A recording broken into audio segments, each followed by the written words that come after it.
Hace friecito esta hora ya, ¿no? Sí, sí, bastante de su vivienda para cumplir con todas sus actividades normales. Y estamos en la segunda hora de información aquí en el Comercio TV.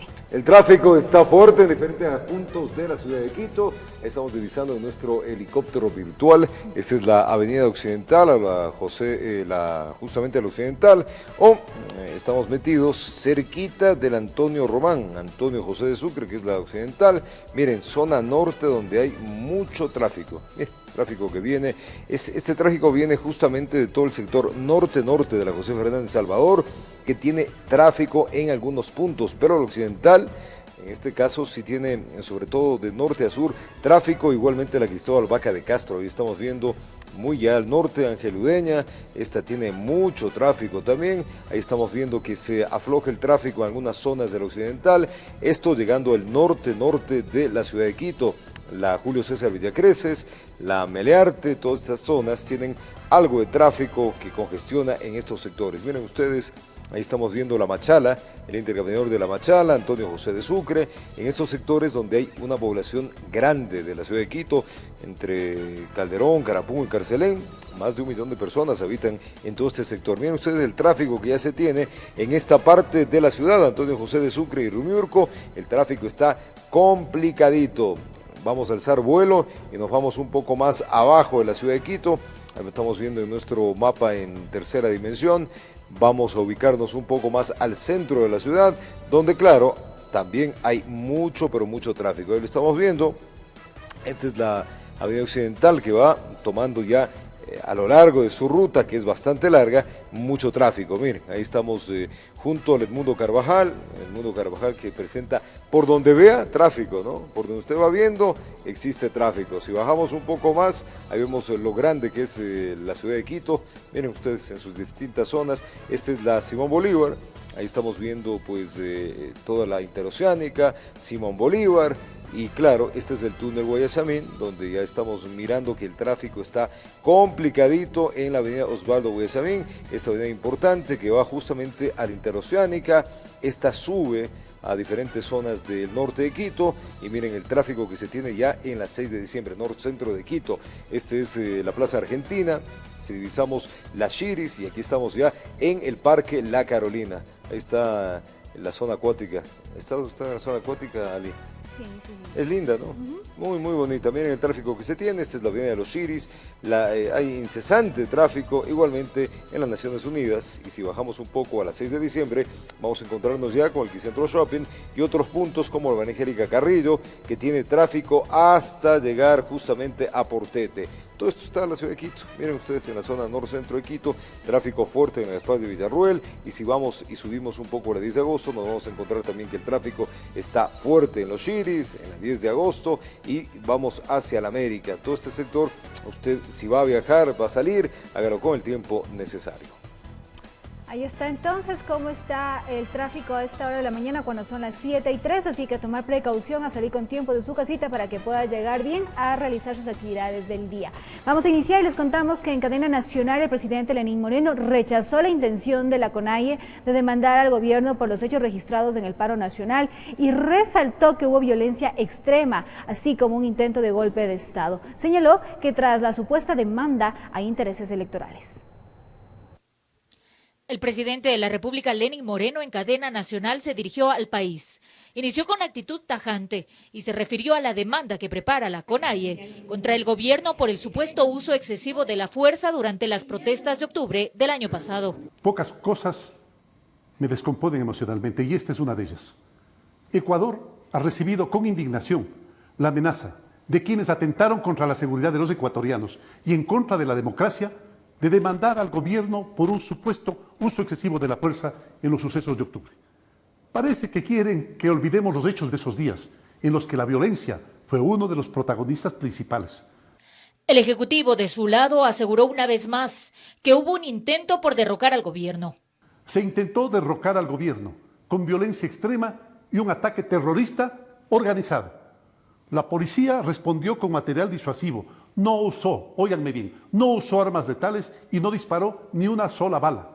435 policías y 80 militares fueron heridos. El mandatario indicó que tras las manifestaciones y la intención de la demanda contra el Estado, hay intereses electorales. El país sabe quiénes son los que tienen grandes intereses de electores y cómo han recibido ayuda de los prófugos de la justicia y de sus amigos en Europa. Las intensas protestas ocurrieron una vez que el Ejecutivo anunciara la eliminación de los subsidios a las gasolinas extra y diésel y finalizaron tras la derogatoria del polémico decreto 883 tras alcanzar un acuerdo con los líderes indígenas, informó Marilyn Jaramillo. Un nuevo pedido de juicio político contra la ministra María Paula Romo se centra en los hechos ocurridos durante el paro nacional. Las causales recogen información dada durante la investigación legislativa de las manifestaciones. Veamos. Las causales que proponen los asambleístas Roberto Gómez, Lourdes Cuesta y Amapola Naranjo en contra de la ministra María Paula Romo se enfocan en los hechos alrededor del paro nacional y para argumentar su pedido usan declaraciones hechas por la misma secretaria de Estado en diversas ocasiones.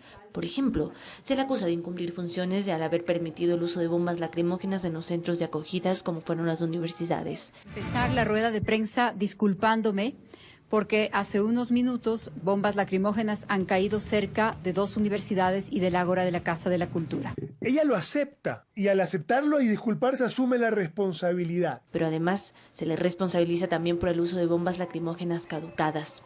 Entonces la ministra de Gobierno se las arregla para darle bombas caducadas, para justificar que dio bombas caducadas a la policía, violando la ley. En este aspecto se mencionan 2 cosas.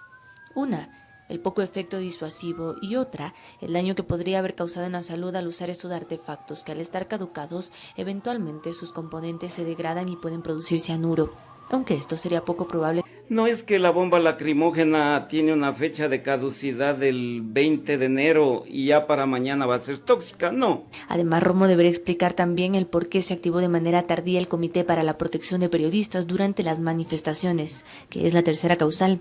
El pedido se encuentra en el Consejo de la Administración Legislativa esperando el trámite para, en caso de ser calificado, pasar a la Comisión de Fiscalización.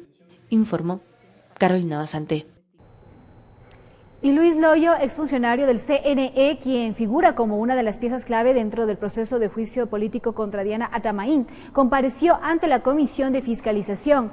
Loyo negó que su ingreso al CNE haya sido por recomendaciones y también negó su amistad con Atamaín.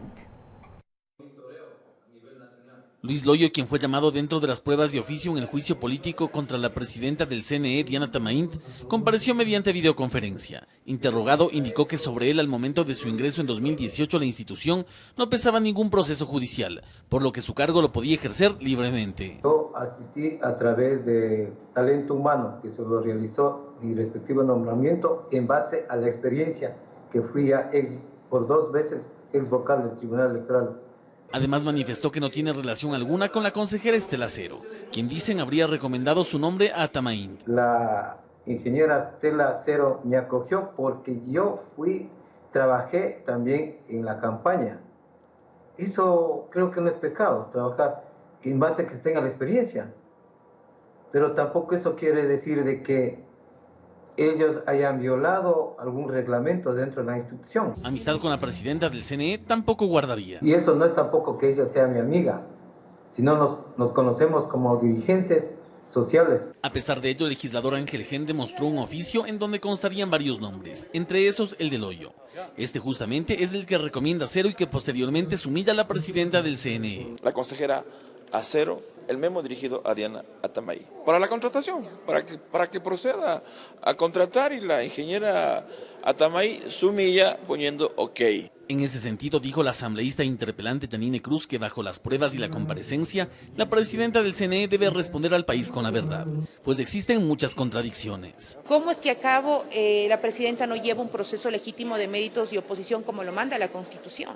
¿A cuenta de que una presidenta de una de las importantes instituciones del Consejo Nacional Electoral? Antes de culminar la comparecencia, Loyo también indicó que como exdirector de procesos electorales no influyó en las juntas electorales de Manabí Los Ríos y que toda reunión lo hizo en apego a sus funciones. Este miércoles será la presidenta del CNE, Diana Atamaín, quien comparezca ante la Comisión de Fiscalización, informó Javier Rosero. Queremos invitarles, amigos, al Comercio TV. En nuestro segmento del invitado está Miguel Rivadeneira junto a Jaime Arciniegas, él es dirigente del Parlamento Laboral, con quien se va a analizar las expectativas frente a las reformas laborales. 7:30 de la mañana aproximadamente estaremos con Miguel y esta interesantísima entrevista. Es momento de hacer una pausa comercial y al retornar les contamos que se realizó la primera audiencia sobre la acción de protección presentada por el municipio de Guayaquil al gobierno nacional ante el impago de 104 millones de dólares que corresponden a la devolución del IVA. Ya regresamos con esta información y más.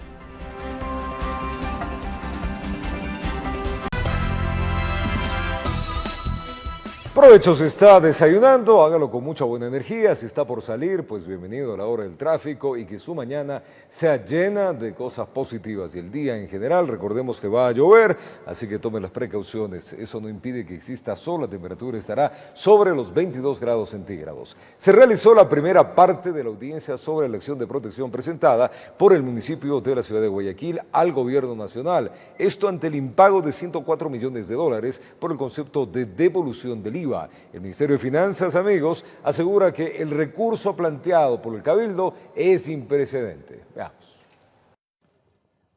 La audiencia duró aproximadamente 2 horas, en la que la alcaldesa Cintia Viteri y representantes jurídicos del municipio de Guayaquil sustentaron la acción de protección asentada el pasado 8 de enero para que, según el Cabildo, mediante esa vía legal, el gobierno le entregue 104 millones de dólares, correspondiente a la devolución del IVA y no solo del periodo 2019. Desde junio del 2017 hasta septiembre del 2019, la deuda asciende a 104.588.000 dólares. Esto incluye un arrastre del 2014. Pero esta se suspendió. Los jueces que están a cargo de la diligencia la reinstalarán el próximo viernes aquí, en la Unidad Judicial Florida Norte, en la que se conocerá si se procede o no al reclamo del gobierno autónomo descentralizado de Guayaquil, lo que para el coordinador jurídico del Ministerio de Finanzas, la demanda es improcedente jurídicamente. El SRI verifica que hayan los valores, cuál ha sido el ingreso que ha tenido el Estado por ese IVA y después emite las resoluciones correspondientes y después notifica al Ministerio de Economía.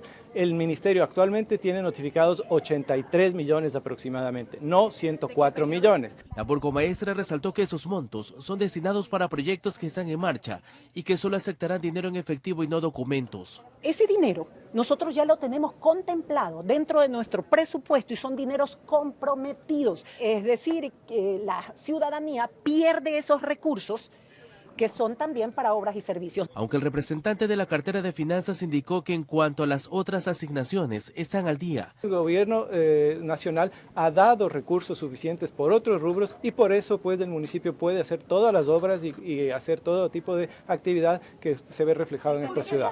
Ahora las dos partes esperan que se resuelva eso en la audiencia del próximo viernes, decisión a la que se podrían acoger otros municipios que se encuentran con el mismo inconveniente según Viteri. Informó Charlie Pisa.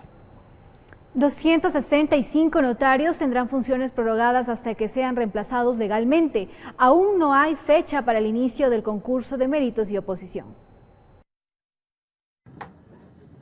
Hasta Guayaquil viajó la presidenta del Consejo de la Judicatura, María del Carmen Maldonado, y algunas de las vocales. En rueda de prensa, señaló que 265 notarios del Ecuador tendrán funciones prorrogadas hasta que sean reemplazados legalmente mediante el concurso público de méritos y oposición, que aún no tiene fecha. En este momento nadie puede hablar de vacantes, porque estas no se han generado todavía. Inmediatamente tengamos la fecha de inicio del concurso, haremos una rueda de prensa para comunicarles oportunamente. La autoridad indicó que en el plan de la institución no está nombrar de inmediato a los reemplazos, porque la prioridad es designar a los jueces definitivos de la Corte Nacional de Justicia.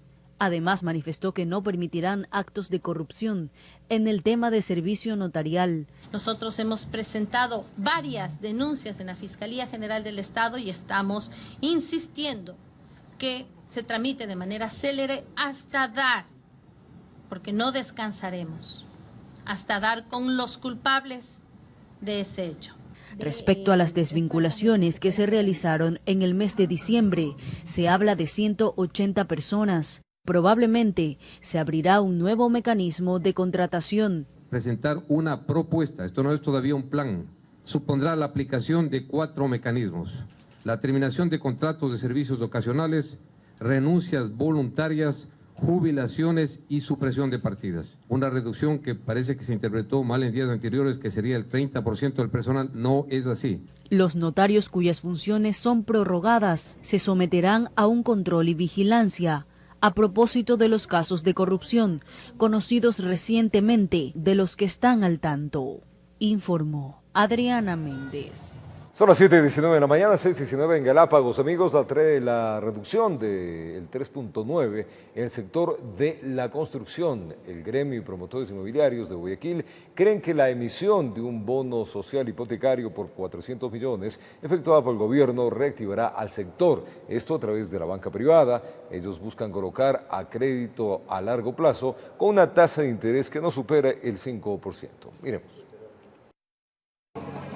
En 2018 la ley de plusvalía fue eliminada por consulta popular y aunque eso debía traducirse en la recuperación del sector. Todas las empresas empezó a hacer una disminución de trabajadores y usted sabe, si yo veo que a mi vecino ya lo liquidaron, estoy esperando cuando me toca a mí y por lo tanto soy tinoso. Según las estadísticas del Banco Central, desde 2018 hubo una disminución del 3.9%, pero la cifra del gremio es superior. Nosotros manejamos una cifra del orden del 5% y es alarmante. Creemos que, como siempre, el sector de la construcción es un sector luchador. Aquello se evidencia en una contracción del 16.5% en los contratos de nuevos proyectos, tras lo cual el gobierno anunció la emisión de un bono social soberano por $400 millones para vivienda de interés social y público. Y al respaldo del Banco Interamericano de Desarrollo. Nos va a permitir este bono social entregar créditos a más de 20,000 familias ecuatorianas. Debe ser primera y única casa, entregar el 5% de entrada, 20 y hasta 25 años plazo con 6 meses de gracia, una tasa del 4.99% frente a la del mercado, que bordea el 9.3%. Para financiar este diferencial. Hoy vemos que, diciembre parece un buen mes. José Solines tiene más de 35 años en el mercado y explica, las protestas de octubre agudizaron el índice. Yo creo que sería fantástico, pues porque nos ayudaría a todos, ¿no?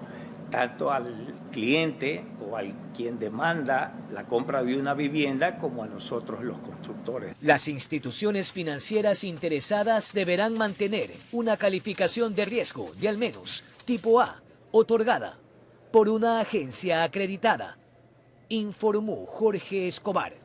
Este fue una pausa a las 7:21. Contarles que en Quito una distribuidora de uso doméstico fue clausurada por 7 días por no emitir la factura correspondiente. Además, les contamos que la posibilidad de extender hasta los 24 años de edad para la pensión alimenticia ha generado un gran debate entre diferentes sectores del país. Se lo contamos al volver.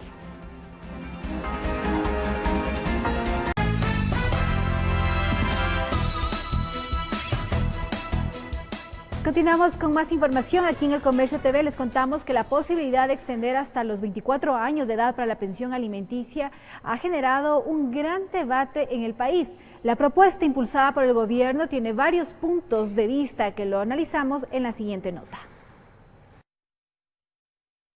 Para los miembros de la Plataforma Nacional Unión por Nuestros Hijos, la iniciativa de ampliar la edad de pensiones alimenticias está mal enfocado. Así lo explica el abogado Salim Saidán. Me preocupa mucho que centren el debate en un tema relacionado con las pensiones alimenticias y las necesidades materiales. Y un tema que no les preocupa definitivamente es el tema de los cuidados, de los afectos, el bienestar emocional de nuestros niños. Saidán incluso menciona que por la actual situación económica del país no sería muy prudente la medida. Entre diciembre de 2018 y diciembre de 2019, el empleo adecuado ha caído en 2 puntos porcentuales, ¿sí? El subempleo ha subido en 1 punto porcentual. Entonces, estamos en condiciones de enfrentar más cargas económicas los ecuatorianos que estamos obligados al pago de pensiones alimenticias. Él identifica un posible interés político del gobierno detrás de esta iniciativa. Justamente para captar votos ¿sí? Captar votos de quienes reciben las pensiones alimenticias. Pero Sara Oviedo, quien ha colaborado con el Ministerio de Inclusión en la construcción de las propuestas, descarta que exista movida política.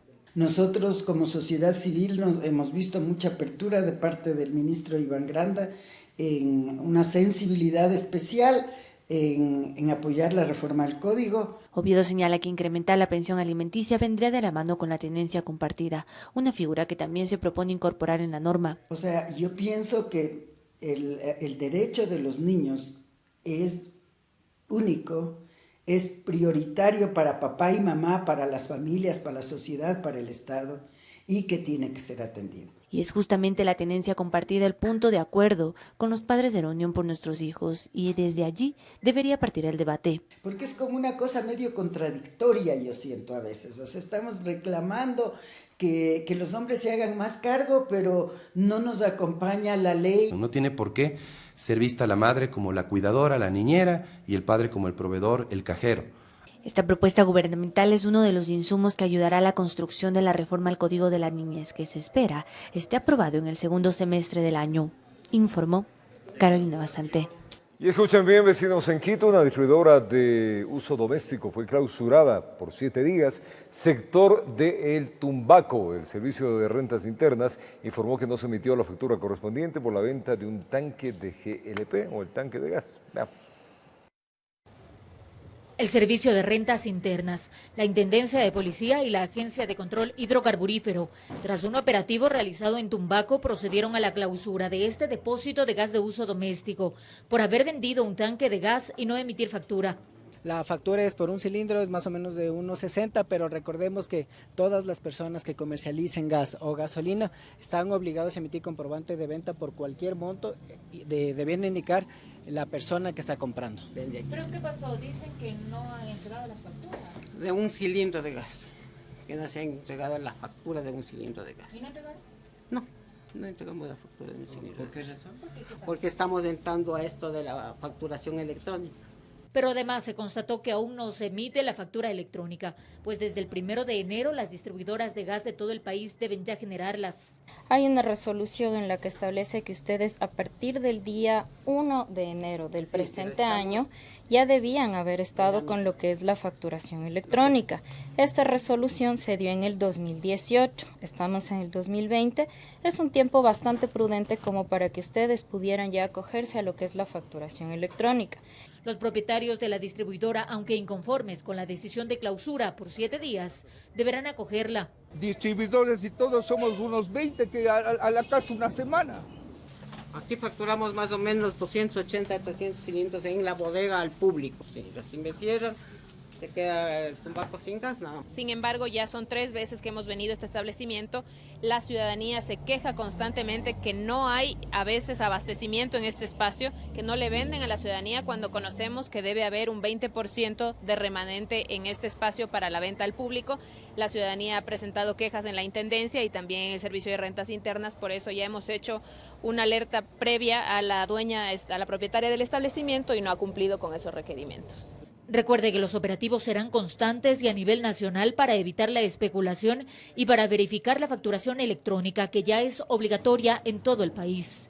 Las personas que aún no conocen cómo implementar este mecanismo pueden acudir a una agencia del SRI para conocer más detalles, informó Marilyn Jaramillo.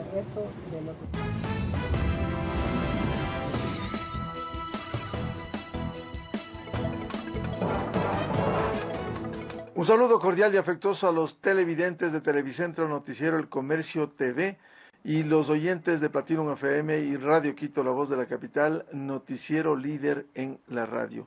Este martes queremos volver a analizar un tema recurrente en el Ecuador, necesario, fundamental, actualizar el Código Laboral que data de 1938. Se ha hablado mucho de la reforma laboral, puntos de vista desde el sector empresarial, sector sindical, desde el gobierno. Lastimosamente se cruza este año electoral, que pudiera complicar las cosas. Está con nosotros el presidente del Parlamento Laboral, Jaime Arciniega. ¿Usted ve viabilidad en estas condiciones cuando hay una angustiosa situación de un gran sector del país que no tiene pleno empleo? Casi 6 de cada 10 ecuatorianos no tienen pleno empleo. Muy buen día. Buenos días, Miguel. Buenos días a sus televidentes. Bueno, evidentemente el tema laboral es un tema bastante neurálgico que no debe vérsele solamente desde el interés o la apetencia de determinado sector. Me estoy refiriendo ni al sector político, en este caso, ni al sector empresarial y evidentemente a un interés particular de los trabajadores. El tema del trabajo debe ser un tema analizado a profundidad, partiendo de las necesidades que tiene el país para generar empleo, mirando las condiciones en las que se encuentra el país, mirando también los temas de asociación, de acuerdos comerciales con otros países. Aquí en el país se ha hablado mucho que el que genera empleo es el sector privado. Y nosotros hemos dicho el que realmente genera empleo son quienes demandan de servicios y quienes demandan de productos. Por lo tanto, hay que mirarlo también desde esa perspectiva, porque si no hay una demanda, si no tienes poder adquisitivo, si no tienes un circulante, difícilmente vas a poder generar empleo. Entonces, quien genera empleo es el crecimiento de la población que demanda de estos servicios. Y por otra parte, es necesario también la inversión para generar empleo. Y a la par, esa inversión del sector empresarial demanda de mano de obra para que pueda crecer. Entonces, aquí hay una bondad particular que la Organización Internacional del Trabajo ha señalado claramente, y es el diálogo social de los tres sectores. Entonces, en esa perspectiva, debería establecerse diálogos como sucedió en el año 2005-2006 respecto de la tercerización, que hubo un diálogo plus, diría yo. Estuvo presente el gobierno nacional, en representación obviamente del Estado, estuvieron el sector empresarial, estuvieron los trabajadores, estuvo la Comisión de Derechos de los Trabajadores, que se lo dice hoy, anteriormente era la Comisión de lo Laboral y Social, y además estuvimos... De la Asamblea Nacional. ¿Qué ha pasado? Congreso. ¿Qué ha pasado? Gran tiempo sin funcionar, es decir, ¿cuál ha sido el aporte de la Asamblea para solucionar los problemas del país? Mire, cuando el tema de la tercerización, aquí se hablaba de que la tercerización per se no era mala y que tenía sus bondades. La práctica del sector empresarial distorsionó el verdadero sentido de la tercerización y lo que se estableció es un marco general de contratación bajo este sistema. Y por ello es que nosotros tenemos temor de que una flexibilización en materia laboral pueda llegar a desembocar en lo que fue la tercerización. Usted recuerde que había empresas que no tenían un solo trabajador. Y el único trabajador era el gerente de la empresa y las utilidades se repartían solamente para él. Por ello fue importante la asistencia técnica que tuvimos de la Organización Internacional del Trabajo. Nosotros hemos señalado claramente, estamos abiertos y dispuestos a dialogar. Hay necesidad de actualizar la legislación laboral. No por vieja la legislación actual, el Código del Trabajo es malo, porque en esencia tiene el espíritu de protección a la parte más débil. Pero hay que mirar... Pero ha tenido muchos parches que no han solucionado la conflictividad actual. Es que aquellos parches que se dieron en su época partieron de intereses de quienes estaban en el poder. Es decir, no hubo un diálogo social que permita potenciar, todas estas capacidades que tenemos todos los sectores involucrados en el ámbito laboral. Por ejemplo, decimos ahora mismo, ¿no es cierto?, si la tercerización fue distorsionada, hay que buscar regulaciones al tema también de la flexibilidad que habla el sector empresarial y también deberíamos decirlo que por parte de los trabajadores necesitamos empleo. Entonces, todo aquello que implique modificar, reformar, cualquier legislación, y en el caso particular del trabajo, demanda de este diálogo social, de un acuerdo entre empresarios, trabajadores, gobierno, la asistencia de la Organización Internacional del Trabajo, involucrar al sector legislativo también, y sentémonos y analicemos, y no lo veamos solamente desde el interés particular. Claro, con flexibilización o no, lo que se requiere es una dinamización, es decir, que haya nuevas oportunidades y que se permite el acceso al empleo, que es el drama que vive el Ecuador. Mire, se habla que el país está en crisis económica, ¿no? Nosotros hemos señalado claramente que no existe una crisis económica. Lo que hay es un déficit fiscal y falta entonces que el Estado imponga a través de impuestos a quienes más ganan. ¿Cómo puede usted entender que en el año pasado, que en momentos de crisis que dice el sector empresarial, el sector financiero, el sector bancario haya tenido una utilidad de $600 millones que son producto de los créditos que se entregan a los usuarios de la banca y terminamos nosotros pagando? Usted puede ver los sectores de la economía, por ejemplo, los que hacen intermediación de productos de consumo popular, las grandes cadenas de supermercados, tienen utilidades que superan los 280, 300 millones de dólares. Mire el tema de las petroleras, mire el tema de las telefónicas, en fin. Entonces, ¿qué necesita el país? El país necesita que haya créditos con tasas de interés racionales que le permitan al inversionista pagar esos créditos, pero no con tasas como tienen los bancos del orden del 26, 28%, por ejemplo, para créditos menores. Así no va a ser posible generar empleo. Claro, el tema de la tasa de interés es un tema complejo, pero en el caso de las utilidades también se han beneficiado trabajadores que están vinculados a estos sectores que usted ha mencionado. Seguro que sí. Pero recuerde que en el tema de la tercerización, como le dije, esas utilidades se fueron solamente para el sector empresarial y no para los trabajadores. Es más, esos trabajadores no estaban afiliados a la Seguridad Social, por ejemplo, y muchos de ellos terminaron su ciclo de trabajo sin la protección de la Seguridad Social y los empresarios no asumieron esas responsabilidades. Entonces, o sea que la ley obliga, ¿no? La ley obliga, es obligatorio afiliar al trabajador. Claro, pero a raíz de la vigencia de la nueva Constitución ahora se penaliza inclusive con cárcel al empleador que no cumple con las obligaciones. Pero miremos entonces antes, desde los 2006 para atrás, ahí no pasaba nada. Entonces los trabajadores eran precarizados, eran abusados, diría, en sus jornadas laborales. Y por lo tanto hay preocupación de nuestra parte también decir, bueno, ¿hacia dónde quieren encaminar esa reforma? Una reforma para precarizar el empleo. Hay prohibición de carácter constitucional. ¿Hay necesidad de hacer una reforma a la legislación laboral? Pues por supuesto, porque hay nuevos esquemas de trabajo, por ejemplo, el teletrabajo, que ahora recién se está tratando. Esto ya tiene una vigencia que supera los 18 años en el mundo.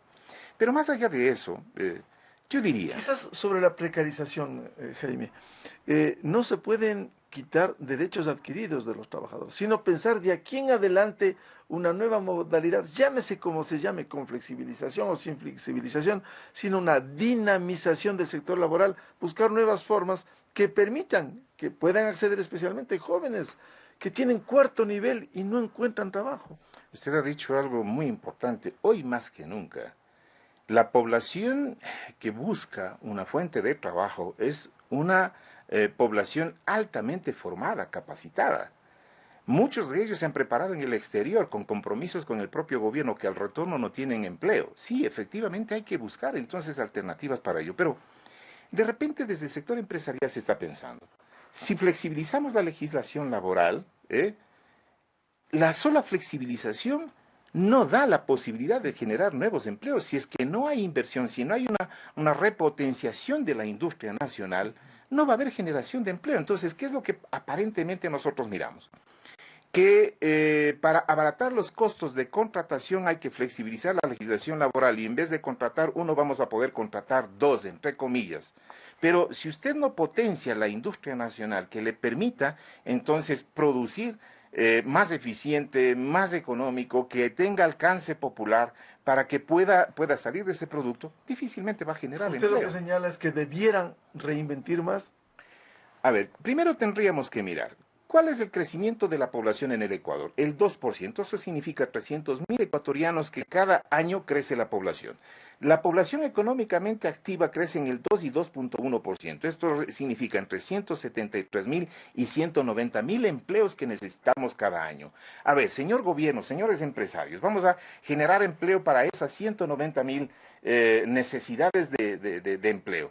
¿En qué sectores? En el sector comercial, en el sector industrial, en el sector gubernamental central, en el sector seccional. El sector de la construcción que ha sido tan boyante y que hoy también está en crisis. Figúrese que ahora mismo muchas de las empresas ensambladoras que generaban empleo cerraron y ahora todos los vehículos vienen ensamblados. Aquí en el país todavía no producimos un chip, no producimos un circuito electrónico, una resistencia, un condensador, no generamos nada, seguimos siendo productores de productos primarios, camarón, cacao, banano, flores, brócoli, y de ahí no ha crecido. Entonces es necesario sentarse, analizar y valorar, porque las futuras generaciones, las generaciones que vienen atrás, también van a demandar de empleo y van a demandar derechos. ¿Cómo cambiar este panorama? Cambiando nuestra mentalidad, haciendo que cada uno de nosotros generemos confianza para establecer entonces una mesa de diálogo sana, sincera, de buena fe, entre empleadores, trabajadores y gobierno. Con la asistencia internacional es importante. ¿No ha habido diálogo con el gobierno, con los empleadores? ¿El escenario no ha sido el Consejo Nacional de Trabajo? No, Miguel, lamentablemente... ¿No ha funcionado? No solamente que no ha funcionado, sino que ha estado... ¿O ha funcionado mal? Sí, cubriendo las necesidades políticas del gobierno y los intereses del sector empresarial. Nosotros hemos vetado, por así decir, a ese Consejo Nacional del Trabajo que no obedece a otra cosa que aquellos dirigentes que están en la Central Unitaria de Trabajadores que antes le rendían pleitesía al gobierno de Correa, están con este gobierno y se tomaron el Consejo Nacional del Trabajo y respetando la democracia de las organizaciones e interponiendo sus intereses políticos, digo, del gobierno actual como fue del gobierno anterior. Entonces así no se puede hablar, no se puede tener un... ¿Cuál es la propuesta concreta de los trabajadores en este ámbito? Mire, lo nuestro va en función de que el gobierno nacional debería facilitar, primero tener una estabilidad de carácter política, que es muy importante acá, igualmente una estabilidad de carácter jurídica, dinamizar la economía, devolverle al pueblo ecuatoriano poder adquisitivo y una vez que se tenga poder adquisitivo, entonces dinamiza la economía. Acá pensarse desde el sector empresarial solamente en acumular dinero y tener ingentes utilidades para pocos sin distribuir esa riqueza, sí, van a tener una acumulación de riqueza solamente para ellos, porque el momento que se pierde capacidad de compra no vamos a poder comprarles a ellos, entonces ellos están asegurando solamente su utilidad.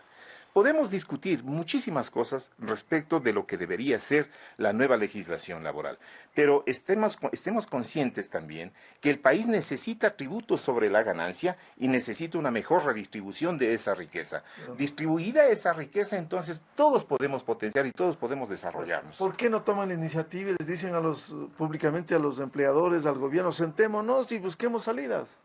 Mire, este es un escenario importante y aprovecho la oportunidad de este medio de comunicación que efectivamente nosotros estamos dispuestos a dialogar, pero a la par también que no se haga un lobby desde el sector empresarial con los que son representantes en el gobierno. No se olvide que el ministro de Finanzas actual, nada más y menos, fue presidente del Comité Empresarial Ecuatoriano. El ministro de Trabajo anterior, igualmente del sector empresarial, el actual, familiar de empresarios, el ministro de Comercio Exterior, antes del señor Campana, ahora otros, todos son representantes del sector empresarial. Entonces, ellos tienen intereses y por eso es que el poder prácticamente lo tienen ellos en el Ejecutivo. Nosotros no lo tenemos. Por lo tanto, pero pueden plantear y exigir públicamente que se sienten a dialogar. Lo mínimo que debiera hacerse es buscar salidas a través del diálogo. Sí, a mí me parece importante su llamado. Es más, hacemos nuestro, y disculpe, abusar inclusive de su propuesta. Sí, efectivamente, entonces les hacemos un llamado para tener un diálogo franco, amplio, abierto, de buena fe. ¿Llevarán la propuesta ustedes concretamente para esto? Podemos nosotros llevar, de hecho hemos tenido algunas propuestas, pero que lamentablemente los espacios o los escenarios políticos no se han dado. Yo creo que es necesario también que se active la Comisión de Derechos de los Trabajadores para analizar este tema. ¿Ya año electoral no va a complicar la reforma laboral tan necesaria? De hecho va a complicar, lamentablemente los tiempos en el caso del Ecuador se manejan políticamente, ¿no? Yo lo veo con mucha preocupación el tema legislativo particularmente, aunque no hace relación a materia laboral, pero están conectados. El tema de la seguridad social es otro tema muy delicado también que deberíamos estar sentados desde ayer. Tocado, pase el tiempo y el IES va hacia el despeñadero. Efectivamente, hay que asumir las responsabilidades que le corresponde al Estado y aquello que nos corresponda como afiliados también hacerlo, pero insisto, son dos temas que atan al tema social y por lo tanto yo creo que este escenario que se da, nosotros estamos abiertos para dialogar. Jaime Arciniega, presidente del Parlamento Laboral, en el noticiero El Comercio TV, a través de Televicentro. Hacemos una pausa y volvemos en las radios Platinum FM y Radio Quito, La Voz de la Capital, con este diálogo con el presidente del Parlamento Laboral, Jaime Arciniega. Un feliz martes.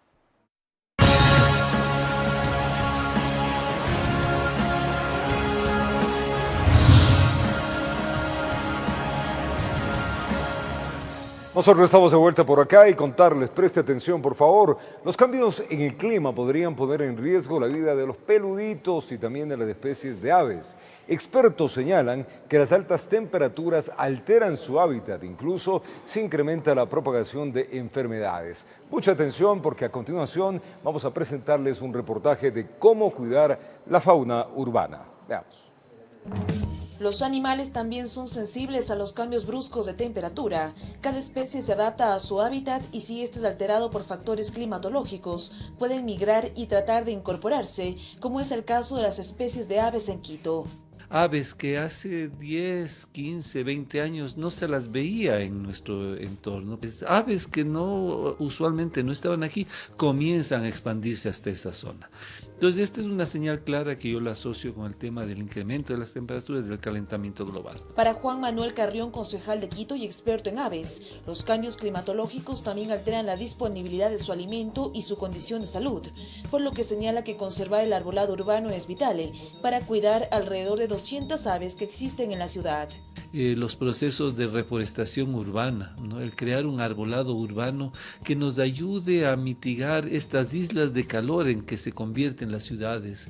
El asfalto refleja muy intensamente la radiación solar. Las altas y bajas temperaturas también causan estragos a los animales domésticos. Experimentan un cambio muy importante en el pelaje y su adaptación.